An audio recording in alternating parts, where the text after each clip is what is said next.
Welcome to the Delingpole with me, James Delingpole. And I know I always say I'm excited about this week's special guest, but before we meet him, let's have a quick word from our sponsor. You might have noticed that the gold and silver prices have been on a tear recently. Silver prices especially. Silver's gone up like a rocket, and gold has been doing pretty well too. If you bought silver when I first started talking about it a few years ago, you would have quadrupled your investment by now. If you'd bought gold, you'd certainly have doubled it. And you're probably wondering, is it too late? Can I still get into this market and make money? Well, there are lots of reasons why you should have physical gold and silver as an insurance against a continued decline of fiat currency, the uncertainties in the conventional stock markets. I would definitely, I'm not a financial advisor, I would definitely have some physical gold and silver. And where do you buy this? Well, I would go to the Pure Gold company. You can buy your gold and silver in the form of coins, for example, gold sovereigns or Britannias or silver Britannias, or you can buy bars. And you can either have it delivered to your home, or you can have it stored for you in vaults in London or Switzerland or wherever you feel is best suits your need. The Pure Gold company offers a buyback guarantee, fair prices without delay. So if you change your mind at any moment, you can trade in your gold or silver. You call their brokers to discuss your various options. They can advise you on tax issues. Will silver go up again? Yes, probably. Will it go down again? Yes, probably. But I would say you should have some silver and gold in some form, as long as it's solid silver and solid gold, not paper gold. And I would go to the Pure Gold Company, thepuregoldcompany.co.uk/James-Delingpole/. Welcome to the Delingpole, Johnny Vedmore. Johnny, if you see me doing this, animatedly coming forward, say, "Don't, James. Try and sit up straight and keep your neck." Because I did this unusually long podcast yesterday, and I've got a headache now. And I constantly do this because I'm on a really crappy little. I've got a laptop which I position on a pile of books, and I use its camera. I haven't got any of this fancy stuff. I think this is your problem here. This sounds like your problem. You need to start getting a couple of bits of fancy stuff. But why? So just so that you don't have to hurt your neck. I wonder whether that would actually affect my behaviour though. Whether I if I had a camera, a proper camera, would I not be leaning forward to the camera? I don't know. No, I don't know. It takes a bit of time. I when I was doing the TNT radio stuff, it was quite hard to understand where I should sit in comparison to, you start thinking about yourself too much and watching yourself too much and worrying too much. Like not the kind of thing I can be bothered to do. I can understand. I can see that in your nature, James. You're like, I don't need any of that. I just got to deal with the main facts at hand. You're that type of guy. I like getting on the horse and riding off. No pissing about. I'm glad you were riding off then. I want the grooms there to take care of all the boring stuff. You want the groomers, did you say? The grooms. Oh, right. Okay. A groom is a person who looks after a horse. Yeah, I can imagine. Probably grooms the horse. And normally they're female. So that's something Ghislaine Maxwell used to do, I believe, back in the day. She was big into horses. In actual fact, that might explain, and it just might explain her connection with Aberystwyth. I think it's Aberystwyth. Some of the files show that she has a connection with Aberystwyth. And of course, Aberystwyth got a lot of horse training facilities around it. Has it? Yes, yeah. It's got quite a large equestrian lilt to the whole area, really. It's is that where she wasn't at Aberystwyth University? I don't know what she was at. I don't think she went to the college there, but she did some sort of deal with them. They were doing deals with everybody. They would just had their fingers in all the pies. Before we move on, because I can see that there's so much we could run away with ourselves. Yes. Let's just take a pause, shall we, Johnny, and describe, tell us about yourself. Hello, my name's Johnny Vedmore. I became a journalist at one point and just got interested in the idea of going through history and finding information no one else really could find. I realized I knew information that no one else could find. I could find it. I could think esoterically outside the box, and I could think of where to find something that no one else had thought of before. And I used that skill over the past 10 years to write many articles and many investigations. It led to being an investigative journalist. I've got a complicated upbringing, complicated past, and not usual, you could say. I've lived around the place. Now I've worked for a few platforms. I wrote a couple of times for UK Column. I wrote for Unlimited Hangout with Whitney Webb for a while. I helped her research for One Nation Under Blackmail, so I got to cut my teeth on some proper research work as well. And then I've just been producing. I try and find in a story, when someone comes to me with something, they say, can you concentrate on this person or this person? I always look at those people, and it's always the people at the most impossible to beat. You could throw stones galore at them and they'd all bounce off, like the Peter Thiels or the Elon Musks. They got a mimetic quality, which means that every insult, everything bounces off them. It's kind of like a neoconservative quality, you could say, about them. And for me, I tend to try and find the weakness in the armor. I look for the place where I see myself as a lone wolf, irrational actor. And those people have been dressed up as terrorists and ne'er-do-wells for many years. But in actual fact, we need more lone wolf actors. We need people who are willing to say, okay, I'm not going to end up within an organization telling me what to do. I'll only do what I think is the right thing to do at whatever time that I feel is right to do it. So that's what I kind of do. I go in between the lines. I do a lot of naughty things. So my journalism tends to be like now they're reporting about Junkerman links to Epstein. Well, I started reporting about that 7 years ago. They're only just reporting on the base level. Really, like the essence of my first article is what they're reporting on now in the mainstream. They haven't got to any of the real nitty-gritty information. That'll take another 5, 6, 7 years. So my journalism tends to be 10 to 15 years ahead of what the mainstream offer. And that's across the board as well. There's a lot of different articles that I've tackled. I went through each year, and multiple times a year sometimes, I break stories that the mainstream media will not allow on the screen. And what I try and do is I try and push the boundaries of what they think they get away with a lot because no one pushes boundaries. So they get to leave out a lot of history. I'm getting closer and closer to making it so awkward for the mainstream, my presence, that they're going to have to at some point let me on something, and then all hell will break loose, because I'm not like a lot of the rest of I'm not motivated by things like money and wealth. I'm motivated by something which is kind of like an obsessive order, really, that I love asking the questions you're not allowed to ask. Love it. Thank you, Johnny. That was very fluent. Obviously, we've got to talk about Junkerman, because you've done the legwork. You've earned the right, I think, to talk about it. But first of all, can we talk about, because it's on my mind at the moment, I've just seen on Twitter this Leslie Wexner in court, and his attorney is whispering in his ear, "Shut up, or we'll kill you," or something similar.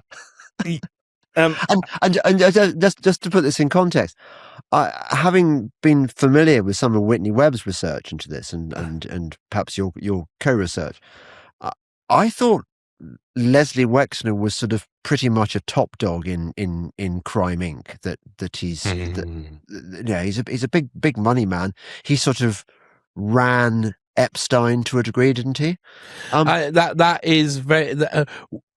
Leslie Wexner was a prolific Zionist organizer, organizing large groups of Zionists very early on. this includes within the Jewish business community.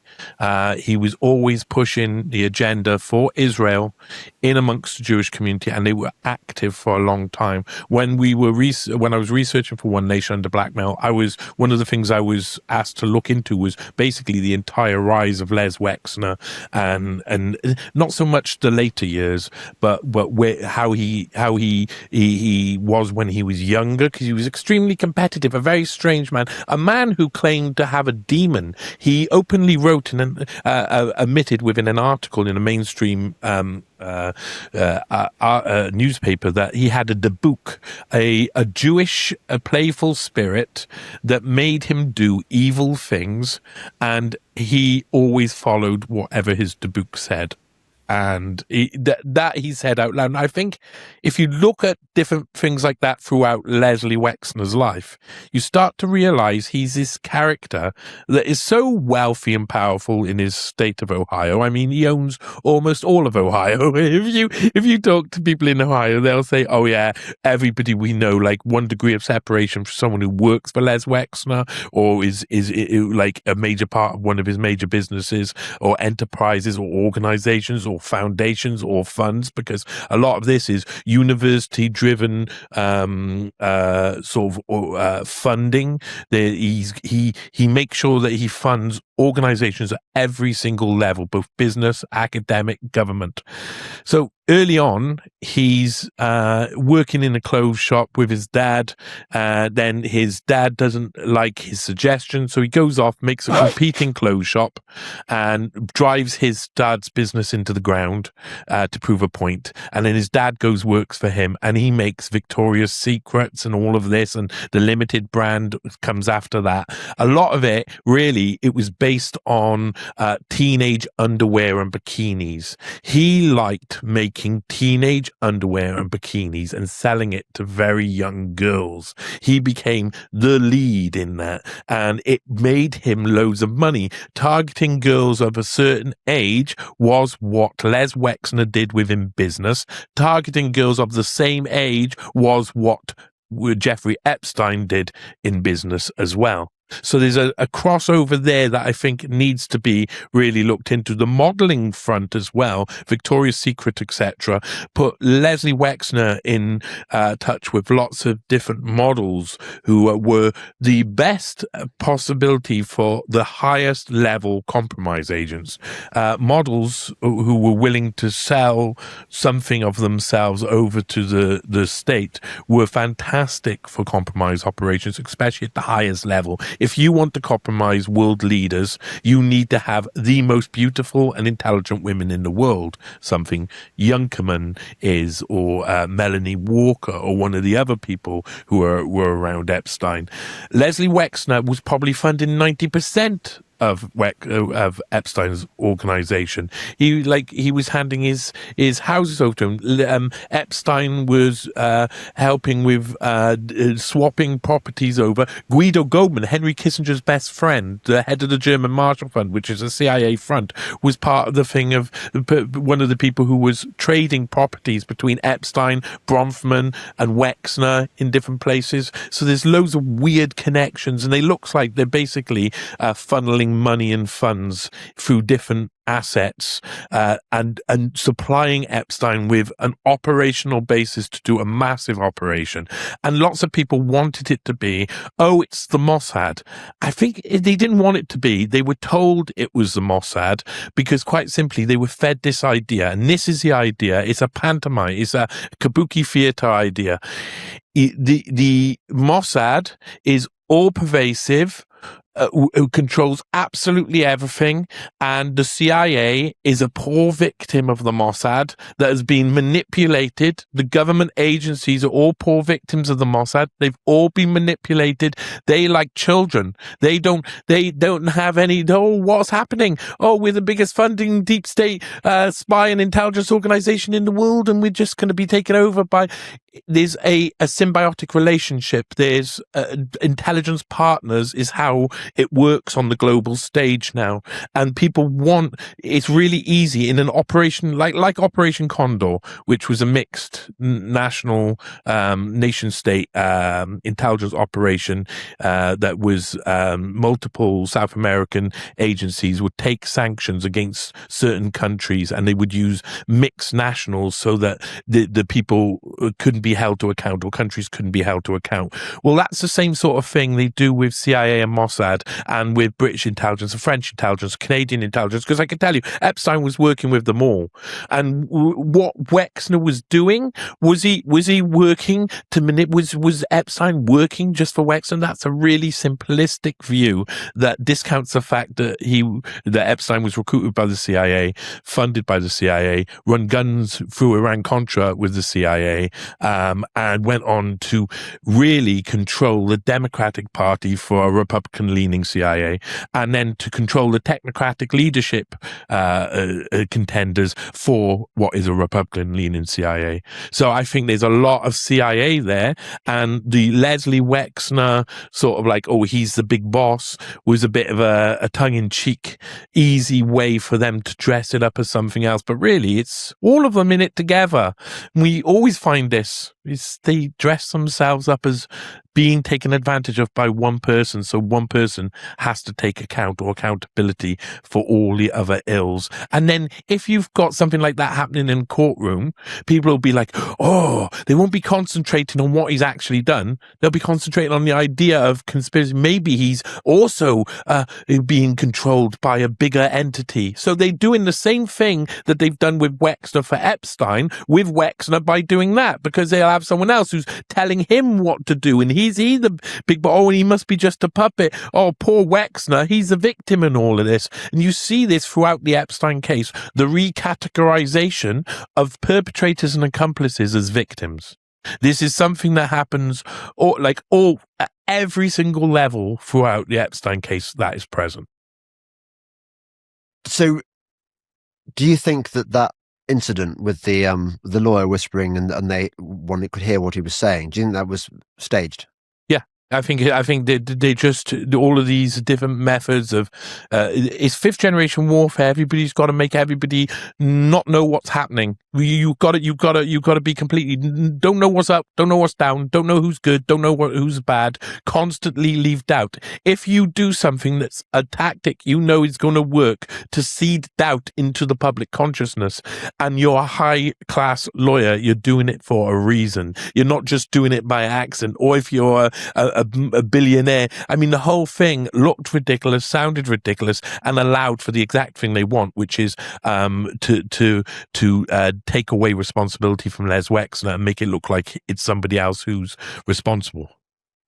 Right. And yet, at the same time, there presumably is a higher tier than Les Wexner. Well, yeah, but I mean, I suppose a logical fallacy. You could describe it as a logical fallacy to think that those two things are connected. To Les Wexner being not the be all and end all is I think something that everybody should just accept. He's part of a cog in a massive machine, and that machine has much higher. These are the people. Les Wexner looks like a business corporate Zionist who was running intelligence operations on behalf that were interlocutors, really. He's one of the interlocutors between the Mossad and the CIA and other American agencies. So, I mean, really what he is just an employee who's allowed to keep his cash and function in certain ways, and is allowed to get away with his certain proclivities, whatever those proclivities may be, so that he can help out the intelligence agencies. So he's just a cog in a machine. The people who are above him are much wealthier than him. There's people who are much wealthier than him. There's people who are so wealthy that we don't even know who they are. There's a whole world being created who are they, out those there. Ones? I'd love to know who those ones are. But yeah, we'd all love to know who those ones are. But there is an entire other reality being created elsewhere. And we don't even know about that. I think we got to accept now. There's all sorts of it was last year. and the year before, I was still not allowed to talk about what my own findings without being called a conspiracist or conspiracy theorist and all of this. And now I have major papers coming to me and saying, excuse me, well, you've done all the work on this. We need your advice. So the switch over. I hope you charge him, Johnny. Well, let's just get it out there at the moment. That's the most important thing, especially when it comes down to Younkerman. So, you know. We're going to come on to Younkerman in a moment. In fact, I was going to ask you one more question, but I've forgotten what. Let's deal with Younkerman. Tell us about Younkerman. Well, Younkerman was an interesting one. I mean, quick rundown. I wanted to find something to do in the Epstein case. I wanted to get into it somehow. It was 2019. I'd already been investigating a few different people for quite a while, and I wanted to write something. But I'd come across this one woman in about 2017. I'd come across this woman in the flight logs, and the flight logs, I had color-coded them, and one color was only repeated 3 times in the flight log that I had, where everything else was like mapped out. There was just one, which was Jeffrey Epstein flying with someone else without his entourage, without Ghislaine Maxwell, without Sarah Kellen, without anybody like that. Just Jeffrey Epstein and somebody else. It was a real rarity. There was always somebody else with them, serving them, helping them, doing all of these things. But why would you need such secret? It was so secretive, and it was from flight from Paris to Britain, to Birmingham Airport. Why go to Birmingham Airport? That piqued my interest. And then in 2019, I discovered she was being brought onto the Health Tech Advisory Board on the NHS by Matt Hancock. Who, I mean, we both got lots of names for Matt Hancock, I'm sure, and a guy called Daniel Korski, who later went for, tried to become mayor, I think. He's, correct me if I'm wrong, he's 10 miles of bad road. He's a very bad person. Yeah. Yes. I think he's an intelligence. He like brings people into the government from intelligence. That's what it looked like, and tries to it related to tech startups, very much so related to what is called the digital panopticon. I wrote an article in 2020 about Daniel Korski called Daniel Korski's Digital Panopticon for Unlimited Hangout, and it was really looking at what they're investing in and what he's involved in. It's about sifting data, and it looks like he is. I mean, he could be. He's one of those globalist, multinational Jewish men who you raise an eyebrow at because it looks like he's a spy, and that he's hanging around with other spies and doing spy business at the highest level, including being one of the main advisors to Hamid Karzai just after Afghanistan was taken. That's a little bit of a highbrow job, isn't it? Or being in there with David Cameron. That's a bit of a... I think that Daniel Korski is something that people really want to watch. Well, he was standing next to Younkerman. He helped bring Younkerman on board to the Health Tech Advisory Board. And I was like, you know, the NHS, however hard they are and however difficult they may be, they have saved my life. I did go through 8 years of intense stuff, including radioactive treatment and serious throat surgery. So I love my NHS, and I went against.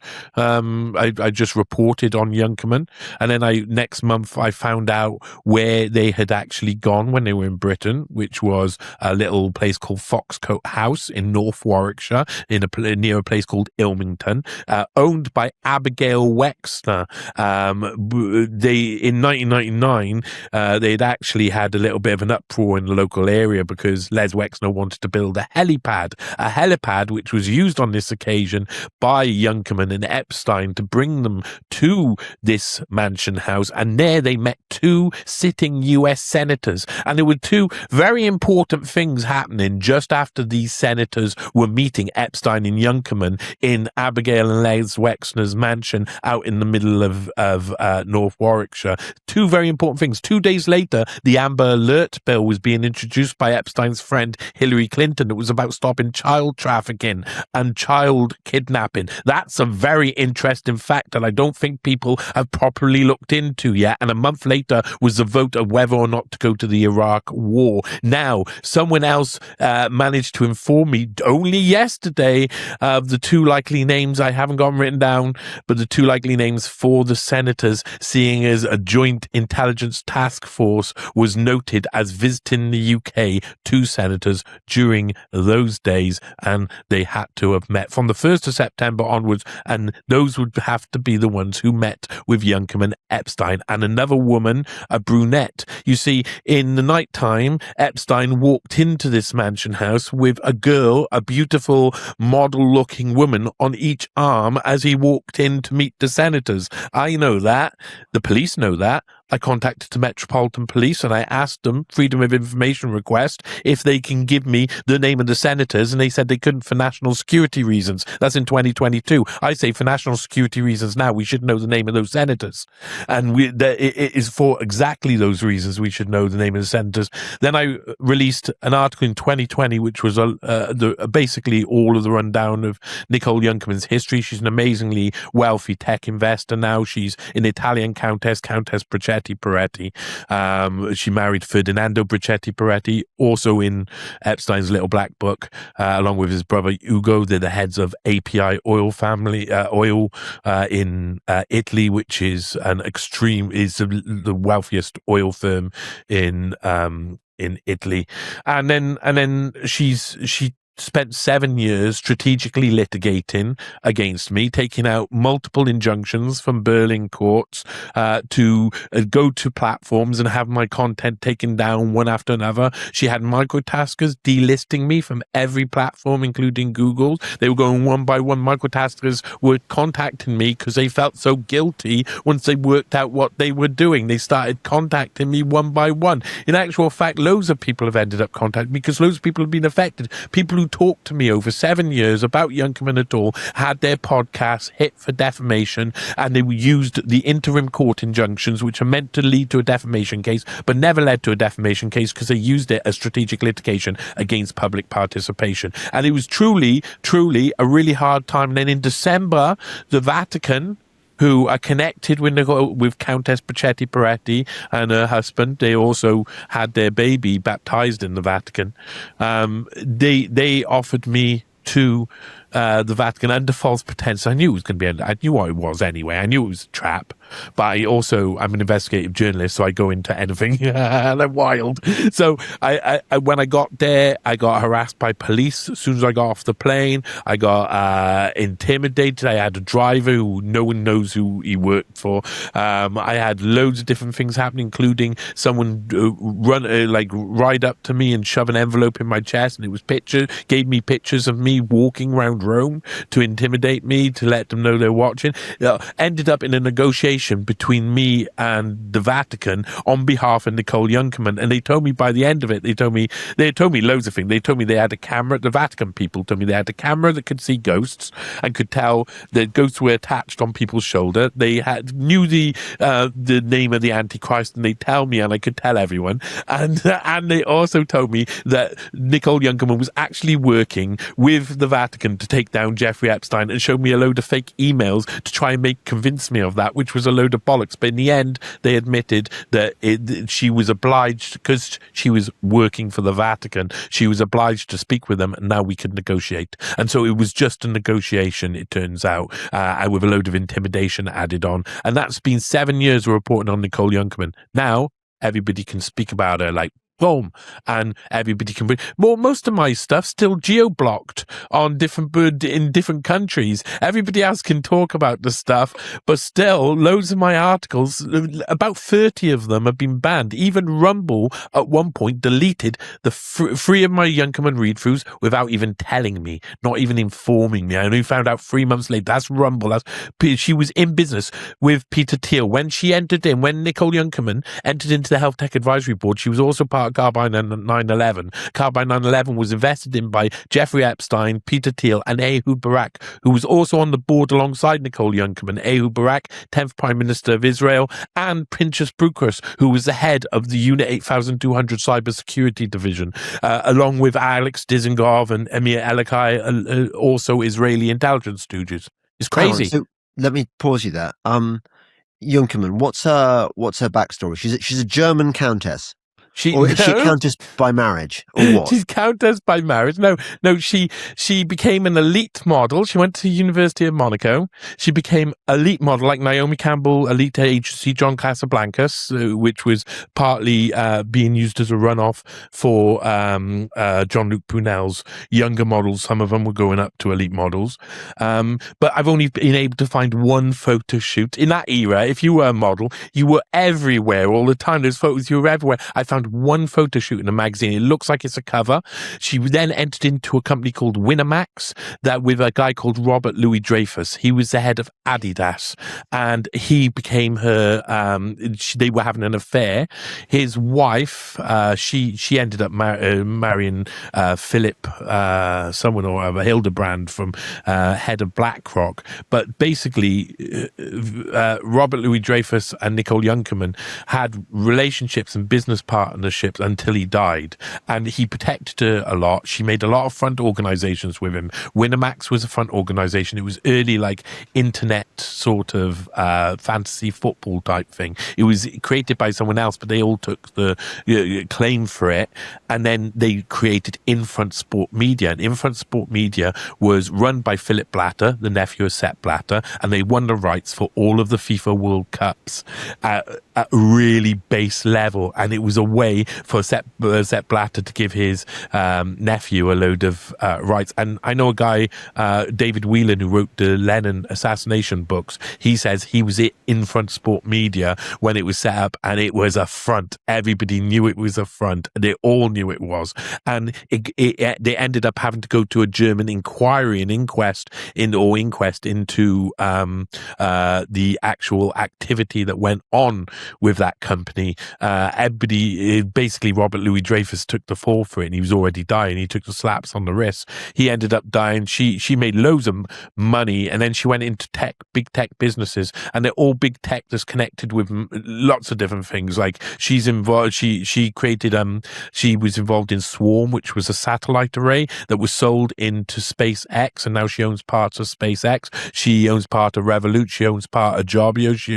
You can actually there's probably about 50 or 60 big major tech companies that she knew to invest in, because if you look at what she was talking about with Epstein as well, it wasn't only will you marry me and will we have babies together, a superior race, but it was also the idea of what do I need to invest in, what options do I need. So they were doing she was being helped with investments by Epstein in the tech world behind the scenes as well. So she's an extremely big player, even bigger than I even thought. And I wrote a lot about her.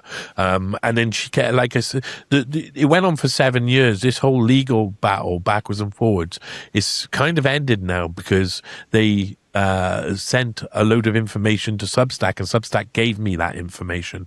And it turns out she was denying she had flown on the Lolita Express, even though she's on the flight manifest. She was denying an extended relationship of any type or business relationship with Jeffrey Epstein. She said she wasn't on the board to Carbine 9/11, even though she was definitely registered on the board. And then they've signed it legally as well. So they've actually when you claim defamation against someone, you have to say 2 lines at the end which are legal. They're legally binding. They're saying that what you're saying in this is definitely the truth. And the majority of the copyright claims and other things they tried to use, the pictures weren't in any of the articles, or any of the videos, but none of the platforms checked. They took it down automatically because these guys used interim Berlin court injunctions to show them, oh, look, we've got a court behind us, and none of them bothered checking to see what that meant. So I got a one hell of a case against Youngkerman. We're going head to head eventually. I don't think she'll want that as a court case, though. So early life, I mean, you're obviously familiar with the way that high-level models, people like that, are often monarch programmed or MK ultra'd, and they're used by the cabal for intelligence works, for honey traps, for spying and stuff. Do you think she might be one of those? Her father was extremely wealthy, but by the look, it is a complicated. Normally, I go into deep into people's family history. It's one of the first things I usually do. But in about 2020, late 2020, early 2021, Nicole Youngkerman's people started a campaign of disinformation. They already were combating my journalism, having it taken down, but they were also producing loads of fake websites with false information on there, loads of them, so that when people went to them, they would find the wrong information. And if I was to report that wrong information, then it would of course undermine my whole platform. That's kind of what they're doing it for. I tried to stay away from going into her ancestry too much, but she was brought up in a very wealthy area. She was her father was a wealthy, I think he was a financier and jewelry salesman, but for the elite. And basically, they could very well be that she is somehow trained like that, but it also could be that she's already got a mindset like her father, a very good businesswoman, but she was also, I got to say it, vibrant and sexual. I think that one of the reasons, probably, and this is speculation, but this is from seeing how she is, seeing her relationships, she likes older men. I think she dazzles them to a point they can't even, like Robert Louis Dreyfus was willing to, for his family lost a fortune in Robert Louis Dreyfus because his wife took all of the money because he was off gallivanting with Nicole Youngkerman. He would not give her up. She could, I think she could not, she wasn't only a dynamo in the office, she wasn't only extraordinarily stunning. And not only was she probably amazing in the other areas that you need to be, but she also didn't care about, she was willing to do the compromise, I think the highest level. And if you're in the highest level, I mean, the same accusations been made about Naomi Campbell as well. And they were with the same people during this period, doing the same things for the same elite modeling agency run by the exact same people, flying on the same Lolita Express. Both Naomi Campbell and other models as well. They're all linked in because really, if you pay those girls masses and masses of money, to make someone happy, well, you're not talking about just any old Joe. You're talking about world leaders. You're talking about heads of enterprise and business. You're talking about lots of money changing hands, and you're talking about old classic compromise that we know exists. We know this stuff exists. Global warming is a massive con. There is no evidence whatsoever that man-made climate change is a problem that is going to kill us, that we need to amend our lifestyle in order to deal with it. It's a non-existent problem. But how do you explain this stuff to your normie friends? Well, I've just brought out the revised edition of my 2012 classic book, Watermelons, which captures the story of how some really nasty people decided to invent the global warming scare in order to fleece you, to take away your freedoms, to take away your land. It's a shocking story. I wrote it, as I say, in 2011 actually. The first edition came out, and it's a snapshot of a particular era, the era when the people behind the climate change scam got caught red-handed, tinkering with the data, torturing till it screamed, in a scandal that I helped christen ClimateGate. So I give you the background to the skullduggery that went on in these seats of learning where these supposed experts were informing us, we've got to act now. I rumbled their scam. I then asked the question, okay, if it is a scam, who's doing this and why? It's a good story. I've kept the original book pretty much as is, but I've written 2 new chapters, one at the beginning and one at the end, explaining how it's even worse than we thought. I think it still stands up. I think it's a good read. Obviously I'm biased, but I'd recommend it. You can buy it from jamesdelingpole.co.uk/shop. You'll probably find that just go to my website and look for it, jamesdelingpole.co.uk, and I hope it helps keep you informed and gives you the material you need to bring round all those people who are still persuaded that, oh, it's a disaster, we must amend our ways and appease the gods, appease Mother Gaia. No, we don't. It's a scam. You're talking about heads of enterprise and business. You're talking about lots of money changing hands, and you're talking about old classic compromise that we know exists. We know this stuff exists. We know it exists. I suppose it makes sense. Now you state it like that if you are a supermodel, you're going to have a price, aren't you? You're not going to be proud if you're being offered, I don't know how much, to sleep with somebody. You're thinking, well, it's just one night. Listen, if when I was younger, say I was like 18, 19, 20, 21, if someone had come along and offered me a large amount of money to sleep with me, some woman out there, I'm not sure I think I possibly would have done it. The fact is that one thing that we underestimate is sex. People like it. People enjoy it. Actually, people have, your parents did it, and their parents did it, and their parents did it, and so on and so forth, all the way back. And we really, we are prudes when we come to think about how other people relate to that. And I think especially post women's liberation, we're well gone. If we enter into the 90s, we've not only passed the swinging 60s and raucous behavior of the 70s and 80s, but women are like, we can do whatever we like now. There's some women who have empowered themselves so much they're in control, and they like that control. And for those women, if they're completely and utterly totally beautiful, they can wrap any man round their finger, and they know how to use that control. Because this is one of the things I tell you. I know loads of people who I'll sit in a cafe or a bar. There's loads of people who come in, and you see them, and some of them are pretty, and you say hello, etc.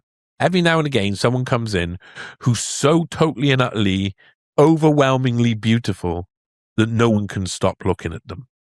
And those people don't have to try very hard. The majority of the time, they're probably very nice people. Sometimes they're involved in trades that mean they don't really learn that much or take in masses of information. They don't need to, because they've got looks, and looks gives you something else. It gives you people willing to do things for you because you're beautiful. Yeah. And the more beautiful you are, the exponential line goes with that, it goes up and up and up and up. If you are so gorgeous that you walk into a room that men shake around you, you are in a situation where you can bend anybody to your will, and if you learn how to do that as well, if people like this, Youngman, Naomi Campbell, Kate Moss, if these women were doing that, well, it's going to be easy for them. They looked pretty confident. They learned how to sell themselves and looks. They might not even need to do that much, to be perfectly honest, but they also have wants, desires. Some women want to dominate men, and some men want to dominate women. Usually it's the one way round. Sexually, if you're in the sack with someone, it's either you're with someone who wants to be dominated or wants to dominate you or wants some sort of equal ground, which is very rare. Usually women, like men to be men, and there's a stereotype to it, and there's a certain subset of characteristics that come with that. Women who are in charge, who are dominant, who are tall, beautiful, can get their way, can bend you round every single finger over and over again. This is like no-brainer work for them. They're just having fun. And can you imagine the amount of money you could make from being open to just living life wildly, and maybe even when she's doing it, it doesn't look like any one of these women. It doesn't look like they're actually doing anything wrong. All they're doing is having fun, sleeping with people, and they don't care because they look around, they go back to their modeling world, and that's what everybody's doing anyway. So why should we? I mean, okay, so Junkermann is a pretty girl on the make. Tell me why we should worry about her. A lot of her a lot of her investments are in companies that have some form of ability to gain data. And Carbine 911 was definitely one of those companies. So she's involved in a company that is Carbine 911. Yeah, Carbine 911. That's not a dodgy name, is it? I know. And what the company is you call 911 or 999 in the UK, and instead of the police, you're going to get Carbine 911. Now, they're going to send out drones, check the cameras, have access. They'll have access to absolutely, they say in their website, we'll have access to people's cameras outside their doors. We'll have access to the security on different cars. We'll have access to the drones and this, that, and we'll check and we'll be able to prevent crime before it even happens, precog sort of way. We can see behavior in a neighborhood if it's normal or not, and we know whether to send someone out. So when you phone 911, you're not phoning 911, you're phoning Israeli intelligence. And Israeli intelligence, because of this, get to have access to every single bit of data about UK citizens or US citizens. And then if they decide that the police in the country actually needs to react, they contact them and they send them out. So is this legal? Yes. We've given all our video feeds to the Israelis. Well, but apparently they started getting contract after contract. During COVID, they got contracts in different places in America, and they're aiming to do this. This is what the idea. This is why Thiel was invested in it. Epstein, Ehud Barak, and Nicole Junkermann. That's why the Health Tech Advisory Board, at the same time, on the Health Tech Advisory Board, is a guy who's his name escapes me, but he's the head of OWKIN. That's OWKIN. And this guy, this company is invested in, again, by Nicole Junkermann. And what they were announcing through NJF Capital, Nicole Junkermann Financial Capital's website, they're announcing, hey, look, we've got the rights to get all of the data from the NHS. All of the information to use it for our AI. What are they trying to do? She's trying to constantly get information. Now, the next thing, why should we worry? Well, this is our problem. We should worry about that. That's obvious we should worry. And we would worry if Jeffrey Epstein was the front, or if Peter Thiel was the front, or if Ehud Barak was the front, because it's a beautiful 6'7" ex-Italian supermodel, German supermodel. She's 6'7". She's 6'7", something like that. No. Yeah, she's totally and utterly proper supermodel. I mean, she is absolutely gorgeous, divine. But she's like a giant. She's like... Well, maybe she's 6'4". Maybe I've added to her, woman, but she is like Amazon, a giant. She is. I do say she is like an 8-foot creature with technocratic features. Maybe she is descended from the giants. She could be a Tartarian. Who are the Nephilim, aren't they? There's a possibility. I mean, the reason why we should be, what we should view her as, is part of the collection of data for the digital panopticon and access and rights to access data for the digital panopticon on behalf of the worst people in society. They do it by using a pretty face, as simple as it is. Now, if you look at the people who were surrounding her, you start to realize that's all it is, pretty face time, and they need a lot of people, really high-ranking people, to defend her, and they do that.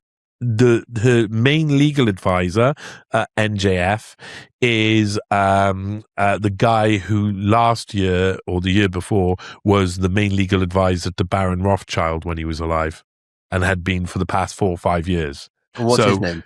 Avidor, I think his name is Ben Avidor. Maybe I'll have to go to the actual website and check it out. Just due to the fact that I've forgotten his name, but yeah, he was Jacob Rothschild's legal advisor before Jacob Rothschild died.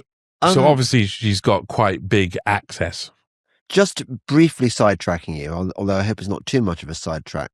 What's the story about this being a kind of war within the Rothschild family, a sort of power struggle? Is there anything in that?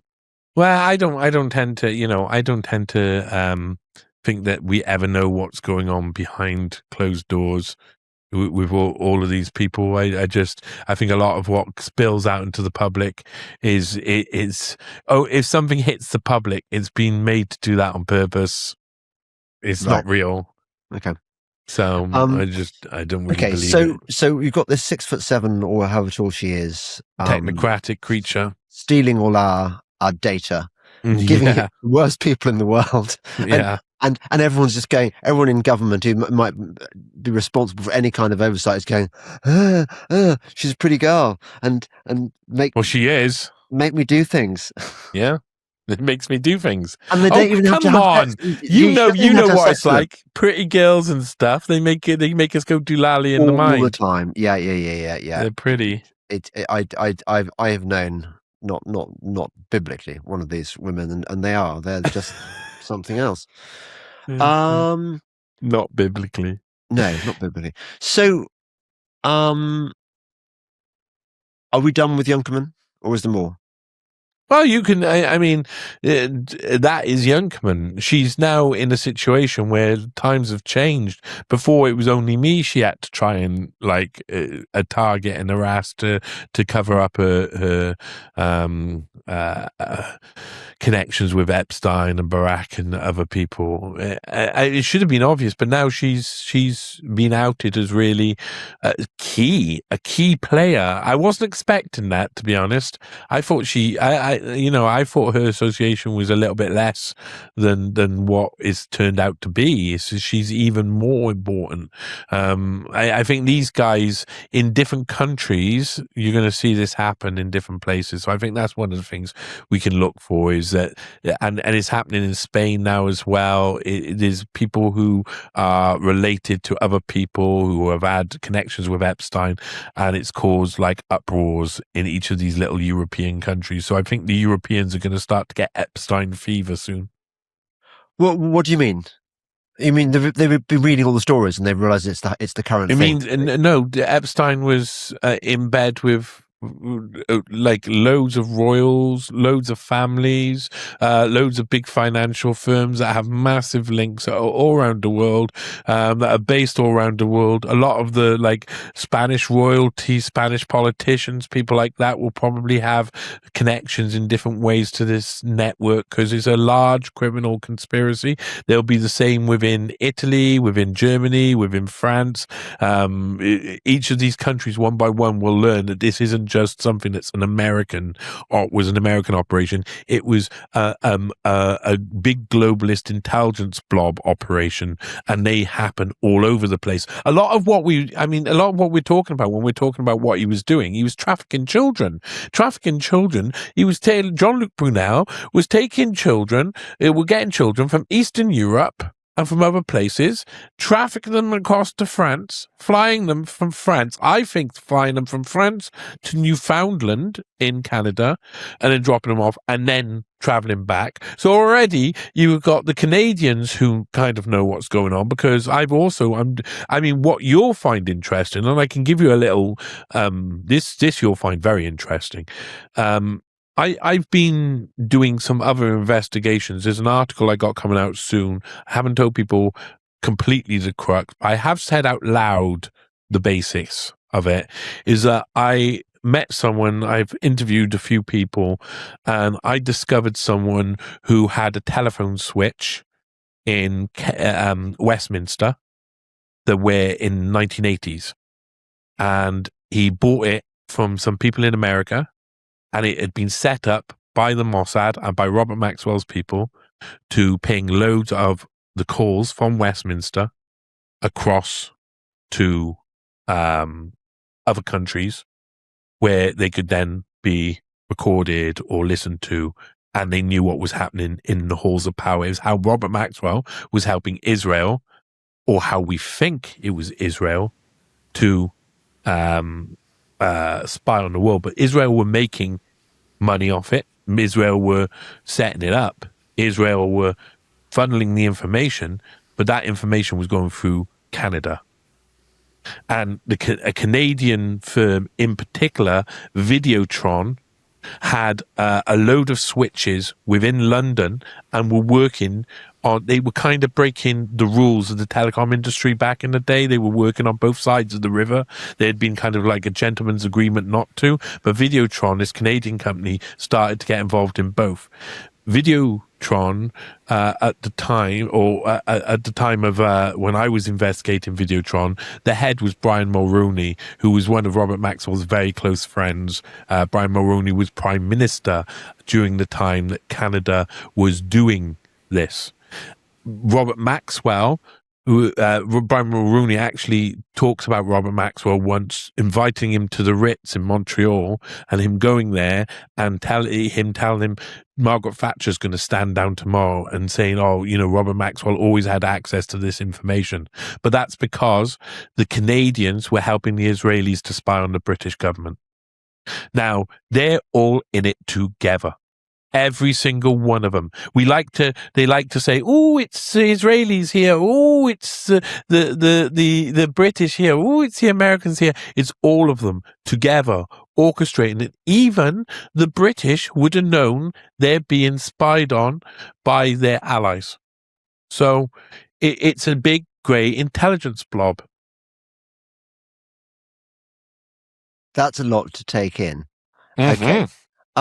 So what do you mean by switches? You mean that whenever MPs are making private phone calls, they were... communication went through telecom switches, which were like basically bits of infrastructure, technological infrastructure that sit there. The calls, so someone in Downing Street is going to make a call in the 80s, it goes through a switch. Right. Now, if that switch has been loaded up with the right information or the right software, which is the software as well, part of the software that Robert Maxwell was helping to develop with things like Promise software to spy on people at the same time. We know that the Promise software at the same time was doing exactly the same thing. It would go to that switch, and what we discovered is that in one case, it was going to that switch and then going to Singapore. In another case, it was going to that switch and it was going to Sri Lanka and then back to Canada. And in Canada is like a backbone of the telecommunications network. And from there, all of that information could be spread to wherever they wanted it to go. So basically, it was costing the people who had owned a switch, it was costing them 3-4 times as much to run that switch, and they were losing money, and they couldn't work out why. Because they were losing so much money because it was being triangulated. They were triangulating the calls so the Mossad could listen at using Canadian infrastructure. And the Chinese were involved, by the way. Just saying. Well, that's an investigation that even when I put that out, it's going to be 10 years ahead of what the mainstream report. None of the mainstream will report on that. They won't dare report on that.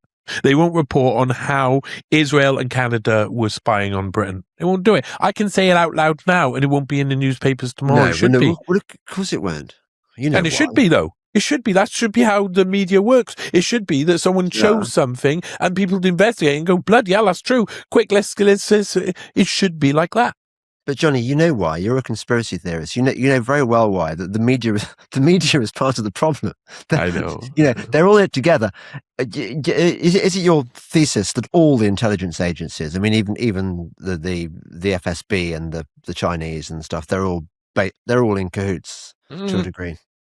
When they want to be, I mean, they've got to put on a show. So they have their own little like ecosystems. They have their own little pools, but here and there they work together. So one of the ways we can see this, and I think with China in particular, we could probably see this from about the 1960s, late 50s, 60s. America make this decision that they're going to go along mutually assured destruction route with their philosophy from this point on. Yes. Everybody fires nukes, everybody's dead, no one will fire nukes. So that means that more people in just more countries than just Russia and America have to have nukes. So they start proliferating weapons technology. I actually have a recently released an article on Substack, which is about Benazir Bhutto being trained by the same people as Klaus Schwab were being trained in Harvard, just after Klaus Schwab had been trained, and going back to leak nuclear weapons technology, while her father, during this period, her father was actually being given behind the scenes nuclear weapons technology by Kissinger's people as well, to help with the Pakistani nuclear weapons program, Zulfikar Ali Bhutto. So there's a lot of history of purposeful proliferation, including with China, including with Pakistan, including with India, including with South Africa, 1967 to onwards till he left in the early 70s. Klaus Schwab was working for his father's old firm in a merger, Schulze Escher Weiss, and that company was later, it was outed in a Swiss inquiry that they at that time were proliferating nuclear weapons technology illegally to the apartheid South African regime, while Klaus Schwab was heading the remerger. The merger of these companies and the reformation of these companies, he was actually doing what his father had also done with the Nazis, which is proliferating nuclear weapons technology or selling nuclear weapons technology or working on nuclear weapons technology. You use that word technology. Does any of this stuff work? I mean, do you believe in nuclear weapons? Do you think they're actually?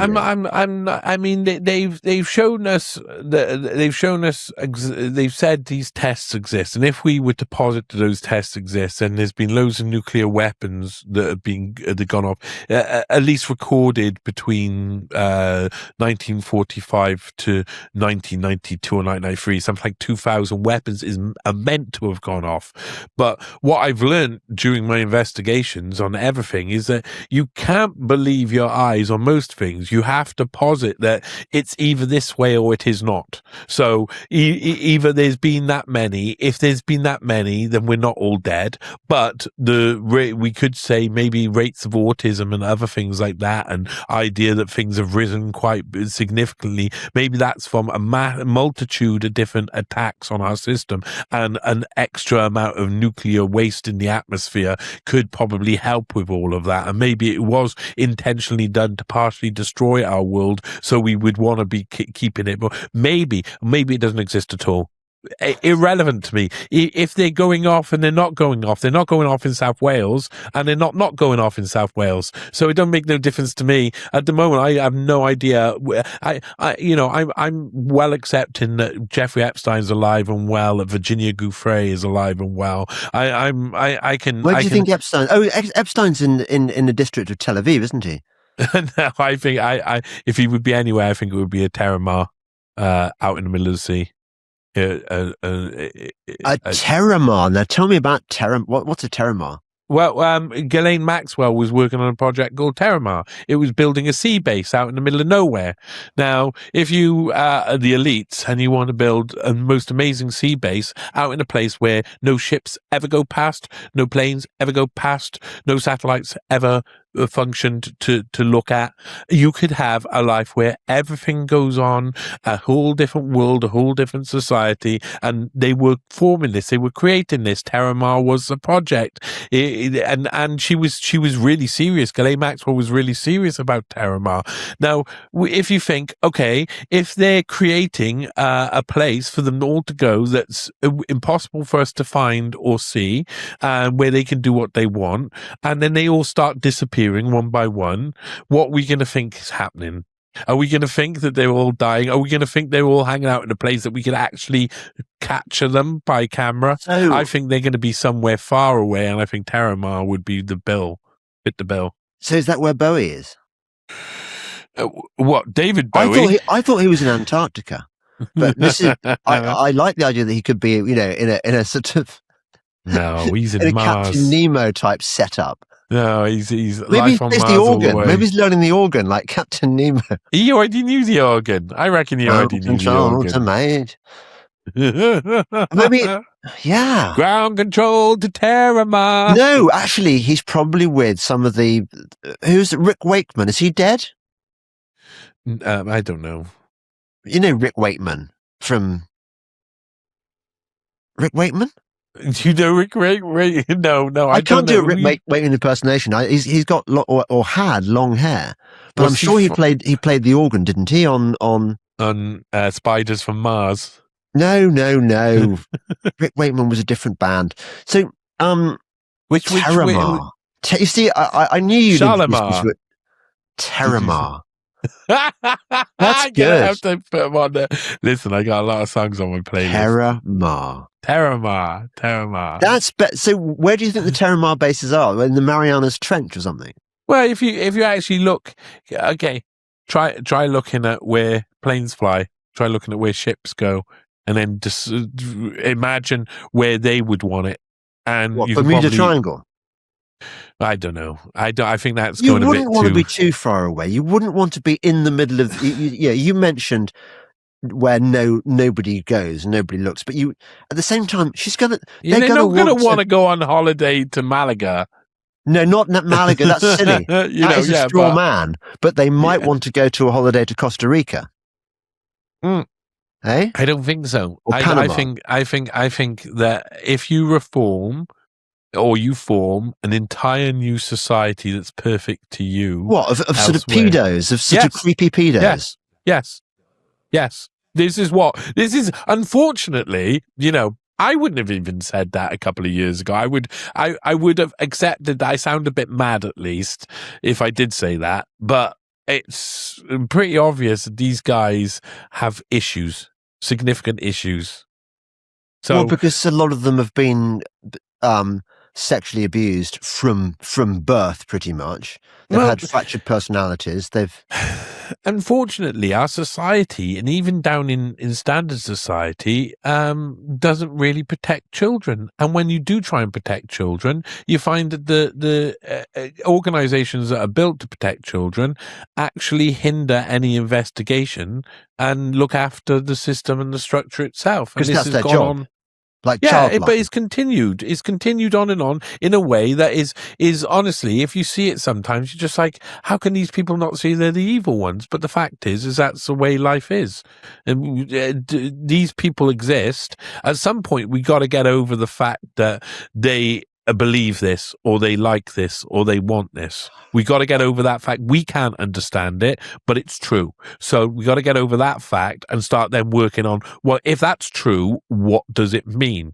And it means that if they are in control of society and they want to build a new society in their image, it'll be pretty dark and it'll be fueled from our children. Oh, you mean they'll launch forays from their well, that's what they do. You know how many children go missing? I mean, it's insane numbers. Insane people going missing. It's like I can't even remember if it's children or people. But I mean, for a 2-3 year period in America, it's something like 325,000 people go missing across the border alone. 300. That's crazy. Missing people. The amount of missing people in every country is insane. I think there's very likely that there's a whole... I mean, it's not very likely. It's proven that there's masses of networks that systematically lure, groom, and brainwash children into being slaves for them. That is what the Epstein operation was. When I was researching for One Nation Under Blackmail, part of the thing I had to research was something that later became the Epstein 101 series. One of the episodes that was the lure, grooming, and abuse. They were straight in. They knew what they lure kids. There's a technique. To groom kids, there's a technique. They employed those techniques systematically because they were that operation. They were there grooming young girls for that reason and looking for ones who could be used for other operations and other purposes. We know those exist. we've seen them over and over again. To now think that they don't exist now because we've seen them, that would be crazy. They are everywhere, and it is systematic. And out on your streets, yeah, your kid might not go missing. But that would then not mean that no kids are going missing in the world. It means that the vulnerable kids are the ones who get picked off. And there's a lot of vulnerable kids out there. There's a lot of kids who don't have parents who are very good. There's a lot of parents who are just completely lost. They got no sense whatsoever. I go out and see some of the people on the streets. They can barely look after themselves, let alone children, and they've got 5 children. So, I mean, there's going to be loads of things like this. And if we actually examine the witness testimony Epstein case, they were systematic. They were going out there. They knew what they were doing. They knew what they were looking for. And the more you do it as well, the more you detach. If a girl is going every day to a place where they're being lured, groomed for sex, their behavior changes. Their behavior changes towards their family. Their family start to notice their behavioral change. They start to question them. It separates them from their family. And soon those girls or boys run away from home and go elsewhere. And then in running away from home and going elsewhere, they run into the arms of their abusers and become part of the traffic network. And that is a loop that goes round. In the luring and grooming stage, that is also a large part of that is separating those kids from their families and making them adhere by different rules in a different system. And then slowly they detach them from the family until they themselves reject their own family because they have been groomed.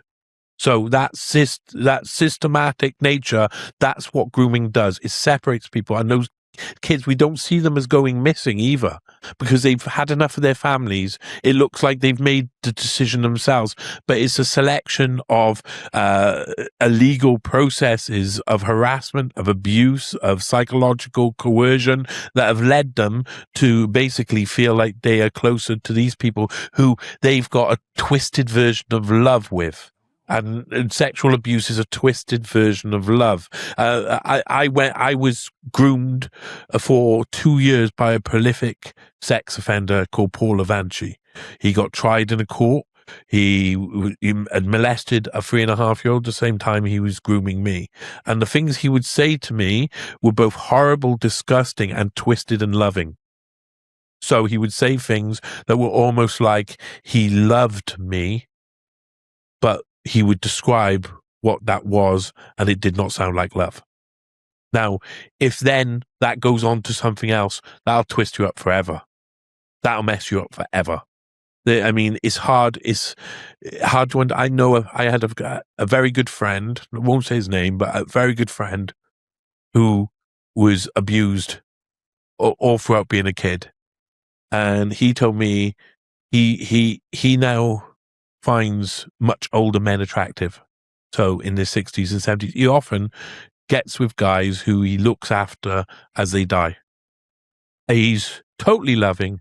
And he told me that he doesn't even think he would be homosexual if it wasn't for the abuse. He thinks he would have been straight. And so there's a lot of things that happen in that process that we no longer know how to attach responsibility or accountability for, and look seemingly natural, you know. Now, if you take away all of those things and you lock someone in a room and imagine they have their own terror. Imagine it's their rules that apply. Those people have no idea of what justice will be. Kids can be brought up in a world where they have no idea what is going on. Yeah. Now, somebody just another digression. Somebody told me about this town. You'll know about it in America, in one of the American states, on a lake, which is basically a sort of pedo. It sort of normalizes pedophilia. I don't know about this place. Oh, okay. Somebody watching this. Well, I've talked about it on the previous podcast. Shifty Lake. Yeah, it is. Yeah. Nonce Hill. Yeah, exactly. Disneyland. Yeah, there you go. Yeah. Florida. Just Florida. You're talking about Florida. Yeah. So these children, okay, so they're satisfying the perverse urges of I hate to call them elites, the predator class or whatever. They're a bunch of pervs, aren't they? Yeah, And no satisfaction. I don't think that's it is. I don't think that's what it is, but it's something it's close about to that. compromat. It's about it's obviously about it's loads of different. Epstein, most of the girls who were molested was molested by Epstein for his own personal gratification. So yeah, to an extent, satisfaction, but I think gratification sort is of the perverse pleasure of bullying these children. And the witness testimony, a lot of the witness testimony is a mixture between either he was extremely loving towards them and extremely caring and like a father figure, to being extremely aggressive and extremely forceful and dominating. So I think it depended on the nature of the girl themselves, how he would target them. And what age are we talking about here? Because we only know about Virginia Giuffre when she was 17 with Prince Andrew. I mean, there must be. So and this by a lot of the testimony, 13 to 18, same as George Huntington Hartford II, who mimicked Epstein's life in many different ways back 30, 40 years before. He liked girls prime, and that was between the ages of 13 and 18. They described as that. When one girl brought home a girl who was 18 or 19 to Epstein, she was reprimanded, told off, and said, don't bother bringing back anyone that old. Right. And what about the other visitors to Epstein Island? Were they being sort of hooked up with whatever age they were into? Epstein Island. This New York house was much more. The El Brillo 358 El Brillo Way was a house of hell. That was where the majority of Epstein's victims were molested. They were groomed from the West Palm Beach, from the slum areas of Palm Beach, by all the different network, the top girls that Epstein had working for him, and they would bring these much younger girls into the house. So most of the stuff, and all of the people who went to these places, there would be some who would have sensed something was weird, but wouldn't have seen anything, but would have seen that it was full of young girls everywhere, and would have made their own judgments from that. And there would a load who would be obviously really positively smiling about the whole thing, and I'm sure they probably would be offered certain things because this was everything was kind of free for Epstein, and Epstein's friends. That's the whole point. It's a party boat. It's a place where they all go, they all indulge, and in that way everybody's in it together. There is no compromise. They compromise themselves. You're just part of it, And he would film all this activity? I don't think so. I don't. I some like in Foxcote House. So I have to be careful about how I talk about Foxcote House, because I know someone who was there the night of the meeting. I've talked to someone. I have that person's information. We've talked a fair few times. He gave me a load of information. I know there was a fair few people at Foxcote House. Some of them were on camera units. One of those camera units was identical to one that was in the island houses and looked like it had been made, signature piece made for both places. So there's obviously, they have, I think they have, back then, they had rooms hooked up with cameras and the like. But I think the guests who go there know that fully well. You're not going to go somewhere like that to an obvious compromise operation and not know you're being compromised. And you have to think about whether or not that person's bottom line is enough to accept being compromised.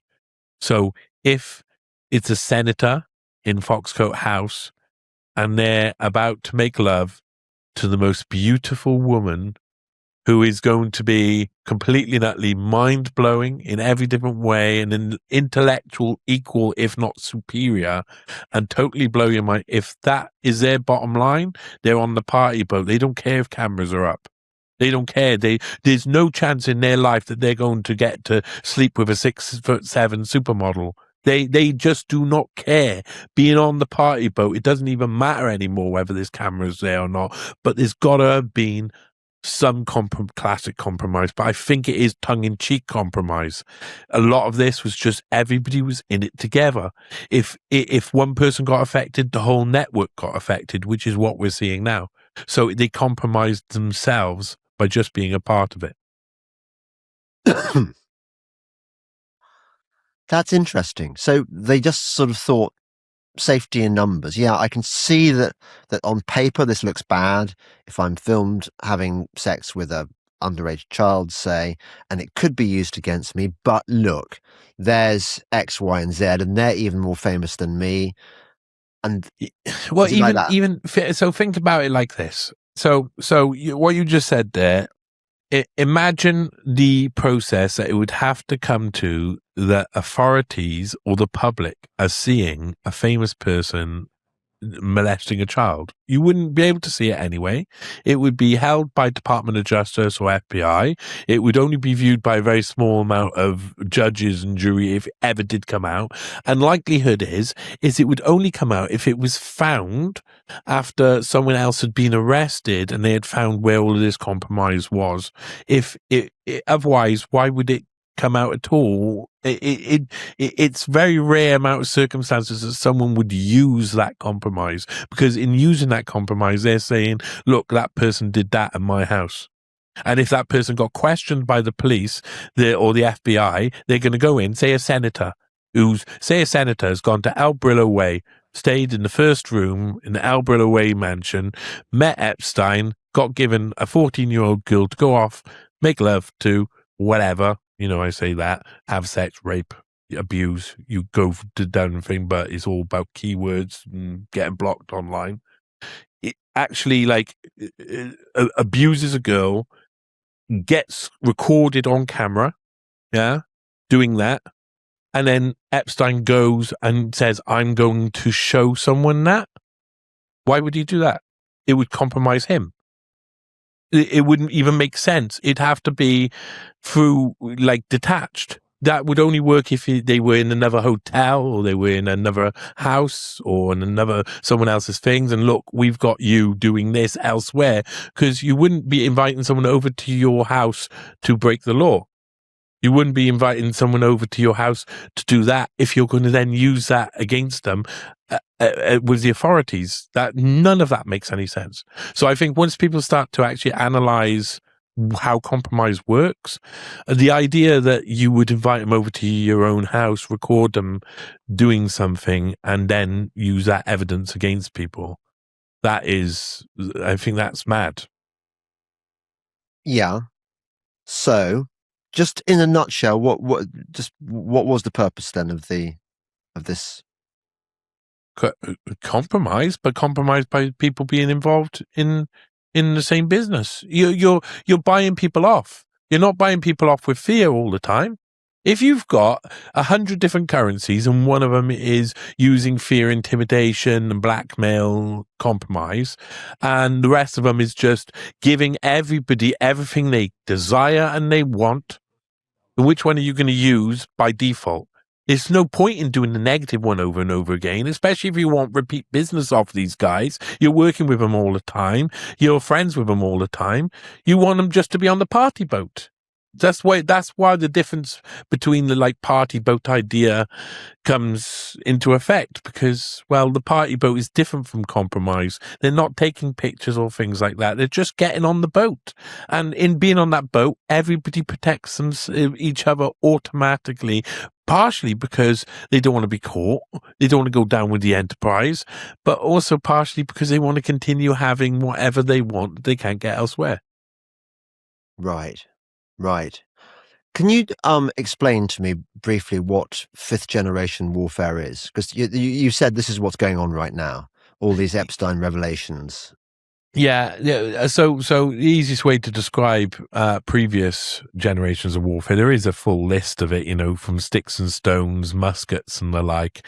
There's lots of generations of warfare, but a lot of it in the past has been about kinetic warfare. So it's about shooting somebody, about firing a missile at somebody, it's about blowing somebody up. We have battles where loads of people die because of explosions and projectiles, etc. Back in the day, it was spears.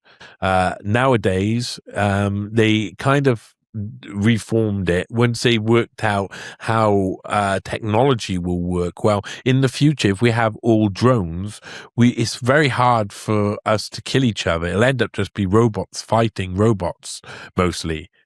And robots could butcher people with 100% accuracy. If you give a man a musket and you send him out to a field, he can fire 100 musket balls and maybe injure one person. The chance you can actually kill someone with a musket is very, very small. So, rifle, more. Machine gun, much more. But still, you've only got a limited amount. Your shot to death rate at most will be a 0.002 or something. With robots, it's 100%. They don't miss, so that warfare will be a thing of the past. There's no point in just everybody just robots just going around obliterating everybody. No one would allow it. It would just go crazy and it would just be mad. Again, it's like a form of mutually assured destruction. So they decided that there has to be other, they posited this beforehand through the 50s, 60s, 70s. It developed more and more. And it's the idea of using psychological operations. It's using tactics like flooding the zone. It's using mind war. What's flooding the zone? Too much information.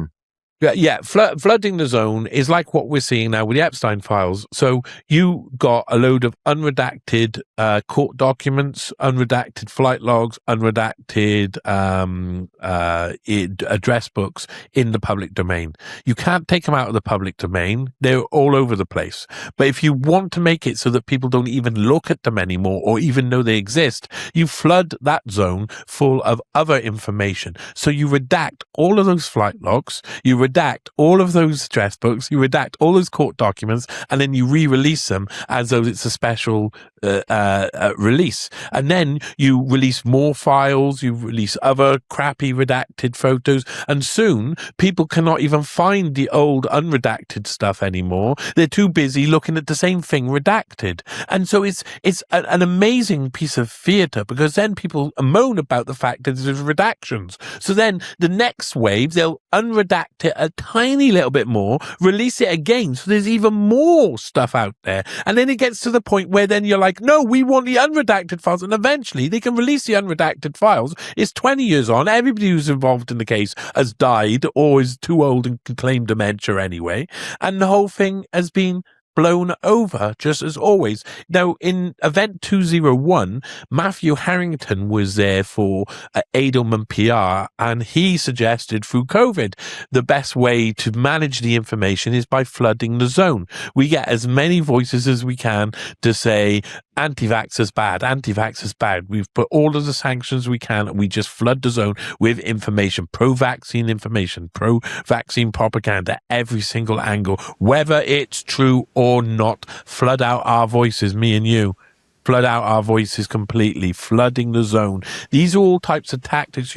Back in the day, the guy who run Edelman PR, the guy who created it, was a guy who, Daniel J. Edelman, he was originally running PSYOPs during World War II, with leaflet drops over Germany, trying to convince them to go against them, to rebel, and to make them think that the war was already over and they were just around the corner, etc. And he went on to be one of the main marketers. And a lot of PSYOPs, a lot of fifth generation warfare tactics are just marketing tactics. They're just ways to make us change our behavior and make us think a certain way. So nudge theory, Richard Thaler's nudge theory, that was incorporated into governments like in America and Britain under Cameron and Obama, who in 2008 Edge Masterclass funded by Epstein, Richard Thaler presented 6 different masterclasses over 6 days to some of the heads of the tech industries on how to manipulate people by using social media and poverty. This is what fifth generation warfare tactics are. And the other thing is create the media, create the masses of the media. Now, the main guy who's been designing this, partially for tier one forces in the past, so JSOC organizations such as SEAL Team 6, of course, tier one organizations that even above the CIA, you'll never get to, there's no reveal of documents from those guys, completely black ops. The DIA as well were run by General Flynn throughout the noughties. His protege is Matthew Pottinger, who I've written about his father a lot, John Stanley Pottinger.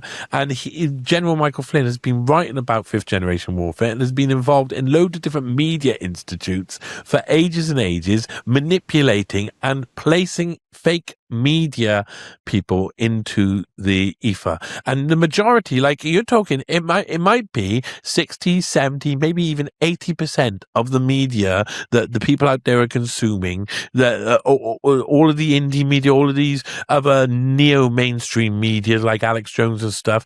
A lot of this is all created, it's all funded, it's all part of what is fifth generation warfare. Right. They need to have as many people to flood the zone. When you go to your For You page on Twitter and you're looking through your For You page, when a big event happens, every single account tweets the same thing. They're being told and paid to tweet that same thing. And it's all of them. And some other accounts just jump on board because they're like, everybody's doing this, I should do this too. And those people are the people who will get recruited afterwards. Those people, you could just mute, because they are just fifth generation warfare accounts. They're just being used and manipulated to sway the narrative whenever they want to sway the narrative. And you need to have a load of people that people trust. The Candace Owens, the Tucker Carlsons. You look at all of these people, they've all got this point where you get back and you go, oh, actually, that moment in their life doesn't make any sense. That moment is a bit where, they show for a moment, like with Tucker Carlson, like the first thing he does out of university, what's he do? Go to the CIA, get told or get refused a job. Oh, they didn't want me at the CIA, boo-hoo-hoo-hoo. They didn't want you at the CIA, or you actually currently still work for the CIA. And he goes to Central America. It's all of it. All of it is suspicious. All of it. I mean, if you look at any construct, you can see a point. Pinochet went to the School of the Americas. You got all of these different people go to a moment where they go to a training course. Kissinger's International Seminar, Klaus Schwab. These people all get trained. They all get put into place. But the media is the main thing in fifth generation warfare. He who controls really the media controls the world. It's like hey, that I think that might have been on on a truth bomb that you were on with your brother, a picture of George Orwell and he who controls the past controls the future. Oh, probably. That is very much on it or something. Didn't you have a thing with kittens or something? Yeah, there was the puppies. Puppies. That's puppies. Lovely. Do you think so organizations like GB News are definitely fifth generation it stinks to high heaven. GB News stinks to high heaven. Or Piers Morgan stinks to high heaven. The people who are on Piers Morgan, a load of them, not all of them, but a load of them are like different ones, and ones who are plugging my articles elsewhere but won't talk about me on anything or won't talk about any of our work on those, because they're also part of other weird organizations that only use other people's work to gain credibility. Mike Benz is one of those, I'd say. He was part of the Frame Game, which was a load of Jewish people was doing anti-Zionist posts to make everybody think that there was more anti-Semitic posts, so people thought there was more anti-Semitism than there actually was. It was called the Frame Game. They were employed to do that. And then you look at the people who Mike Benz pushes out, people like Ryan Dawson, who dresses Epstein up as just the Mossad and makes it into an anti-Semitic trope. Oh, what Ryan Dawson does? Yeah. So Ryan Dawson does that. He's pushed out by Mike Benz all the time. Ryan Dawson wouldn't even talk about Youngkerman and people. I was trying to push him to talk about it. Me and him don't get on. He dared. He called Whitney a plagiarist on multiple occasions because at one time apparently there was one line in something that she put that she didn't accredit to him in one line, and he tried to apply that to me. At one point, he was in an interview with Maria Farmer, who had paid people. Maria Farmer had already paid people to say shit about me and say bad stuff about me. So she's obviously not my friend. But she was in a podcast, and he said, "Oh, they mentioned something to do with me," and he said, "Oh, they're plagiarists." And like Ryan Dawson's too scared to report on anything I report on. He doesn't report on anything I report on because he's a little chicken. He's too scared to because he works for these people who are meant to. The reason why a load of these people live out far away as well is because they can then get away with doing operations. You can't work domestically, and I think Ryan Dawson goes under that banner. It stinks of the frame game, so it's not a surprise that Mike Benz, who was part of the frame game for pro-Zionist organizations, are employing people like that. Not a surprise. That's really interesting. I bet you'd be my good go-to for when I'm trying to work out who's actually for real. It seems not many of us, I don't think. No, not many. And to be perfectly honest, what I discovered is I probably, in doing what I do, I've probably got about 8 to 11 handlers. People who come into my life, some of them are more obvious, some of them are others, and they try and push me in certain ways, try and get me to do certain things. They're employed to make certain people in the media try and say certain things or try and do certain things, or sometimes just to undermine their platform. They gain trust over time, and then they try and undermine your platform. So there's a load of other players who are not even in the independent media sphere. Maybe you are guests, maybe you are people who are writing books and stuff, who also is hard to trust them. But you discover that when you've got handlers like that, you know what their game is. You don't give away that you know what their game is. That's you don't just not work with people. You try and work out who they are, whether you're right. You watch their tactics. You try to understand what you find funny about them, what you're not sure about, and then you decide how far you're willing to get behind them or trust them or be part of whatever they want to create. Because dependent on how much you think that they're dodgy, you have to, in a sense, step over the line on many occasions doing this work. And that's why I went to Rome. When the Vatican asked me to go to Rome, loads of people said, "Oh, don't go." And I was like, I'm an investigative journalist. An investigative journalist doesn't investigate by not going into... And also, pasta. That's the other thing. I said I could end up spending my time in Italian prison, but I could also end up spending a few days eating carbonara. Yeah, exactly. Yeah, I know. So why not? Duh. Johnny, I've loved talking to you. It's been really good. We must do it again soon. I look forward to it. The rain's just started thundering down on my skylights right now. So obviously, I'm going to be stuck in the house for a bit. But I tell you, I have a lot of time for you, James. If you want to ever have a sit down, have a conversation about anything, and just have a chat. I love it. I love talking. Do you think I'm real? Do you think I'm not mostly, you're mostly real, but I mean, we're all driven by, I'm positive that we disagree on loads of different things, and that is very human. And we may hold allegiance to different people, and that is very human, but you're also very human. You're very, this is one of the things about your brother as well that I like. I feel like I'm talking to a real person. So that's a good sign. That's good. Tell everyone where they can find you, Johnny. newspaste.com, newspaste Substack, but Johnny Vedmore anywhere. I say to people as well, listen, if you want to support me, one of the ways you can support me is by going on Spotify or Apple's iTunes or whatever, go into Johnny Vedmore and listening to the Jeffrey Epstein, the podcast, the musical. Honestly, you will enjoy it. I promise you. Everyone, do that for Johnny. And for me, obviously you love me. Do the likes, I think. Likes. What else? Share. Subscribes. Yeah, subscribe. Like, support me. Become a paid subscriber if you can make it through the system. I mean, we know Substack is completely compromised, but you might be one of the ones that get through. So give it a go. You can go to my website, and I think we're soon going to be doing subscriptions there. Delingpole. It's either co.uk or .com. I think it's co.uk. And buy me a coffee. We still like them. And yeah, I think that's it. Yeah, good. Thanks again, Johnny. Bonsai.